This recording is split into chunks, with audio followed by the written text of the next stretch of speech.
run out! Na, kandila. Ipanda. Nakita. Wala. Hindi. Ang kandila. Gawin na tayo. Sana yung gabi eh. Wala. Wala na, balik. Balik ito, balik. Ay, wala tayo kwarta. Batang sa nagaling kagit. Balik, bigining sigaron. Na.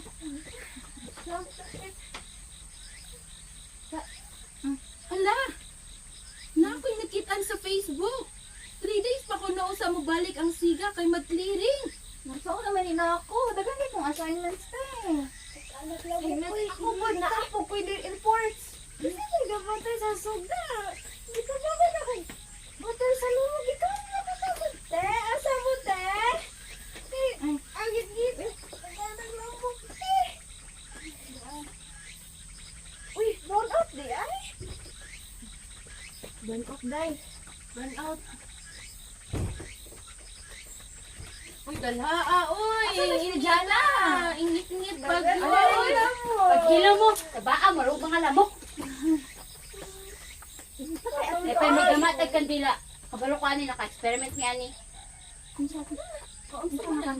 Pero dapat kinalan na i-twist. Nakoy nabasahan sa klase ni Sir ganina nga according to the study of Zulfikar Aditama o Sitepo in year 2018, effective ang lemongrass or tanglad as mosquito repellent. Unya, ito may connection anak sa paghimog ang dila te. So, mag-innovate ta. Gamito na to ang tanglad as scent sa atong candle. Di, marapupuan atong candle kay mosquito repellent, kinaay tanglad ang ingredients. Tama, gibutan. Ay, ikaw na kasi lamog dire oh. Katulad kaayo. Ya, asa man tag mga gamit? Ay sus, dili na siya problema kay daghang tangla dito sa atong silingan. Yang paraffin wax. Asa man ko na makita. Ay kabala ka, kabalo ko asa ni pangitaon. Asa din? Pwede mo? Dayo mo wala na kita kay gari oy. Kapit na mo gabi, ilang fix ito. Alina, Jonah!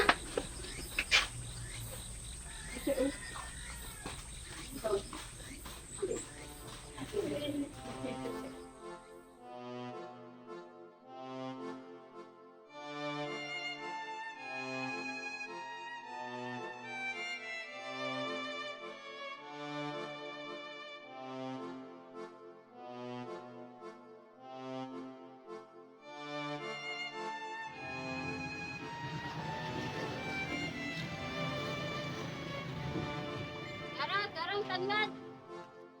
Kay Angela, mamayamis imong tanglad, nay! Salamat!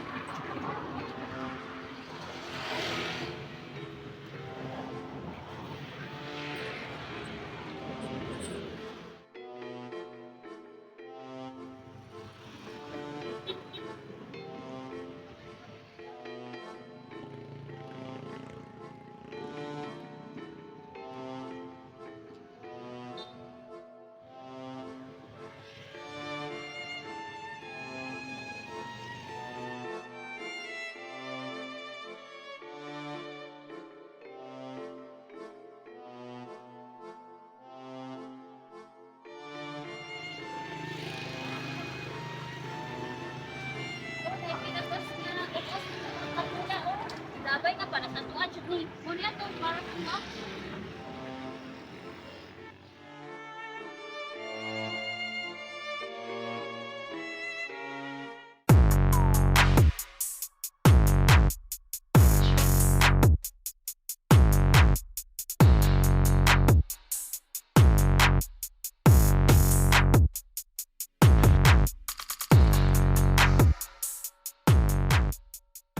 Girls, kompleto na tang materials? Tala, magsugod na ta. So first, we need to measure 3 strings and we have to ensure that the strings are longer than the container. So the next step is to braid the strings together.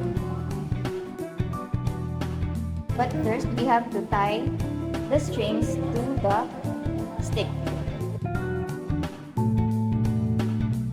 Next, to secure the wick in place, we have to position the bamboo stick at top of the container.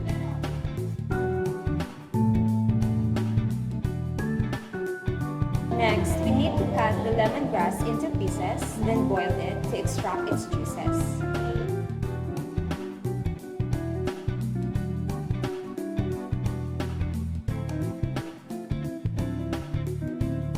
So the next thing to do is to melt the paraffin wax.